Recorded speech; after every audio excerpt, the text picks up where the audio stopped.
Cik Wafa, bila saya mula simpan emas ni, saya jadi confused berapa sebenarnya yang kita kena simpan setiap bulan untuk tabungan emas ni. Jadi, tuan-puan yang nak tahu boleh tengok video ni sampai habis dan jangan lupa save untuk rujukan akan datang. Kali ni, Wafa nak sharekan cara ataupun tips daripada pakar kewangan nombor 1 Malaysia iaitu Tuan Aziz Ali. Beliau sarankan kita simpan at least 10% sahaja daripada pendapatan kita. Kalau gaji tuan-puan RM1,000, maka setiap bulan tuan-puan boleh tarik sebanyak RM100 untuk simpanan emas. Kalau tuan-puan gaji RM2,000, tukarkan RM200 ke dalam tabungan emas. Kalau gaji RM3,000, tukar RM300 ke dalam tabungan emas.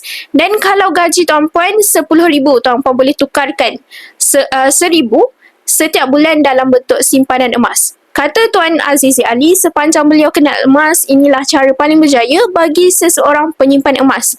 Bukan tunggu harga emas murah ataupun tunggu ada duit hujung bulan, tapi bila tuan-puan dapat sahaja gaji, terus alihkan at least 10% ke dalam bentuk simpanan emas. Dan kalau tuan-puan ada cash yang sangat banyak, tiba masanya untuk tuan-puan alihkan sebahagian daripada kekayaan tuan-puan ke dalam bentuk emas, supaya tuan-puan dapat lindungi nilai kekayaan tuan-puan daripada dimakan inflasi.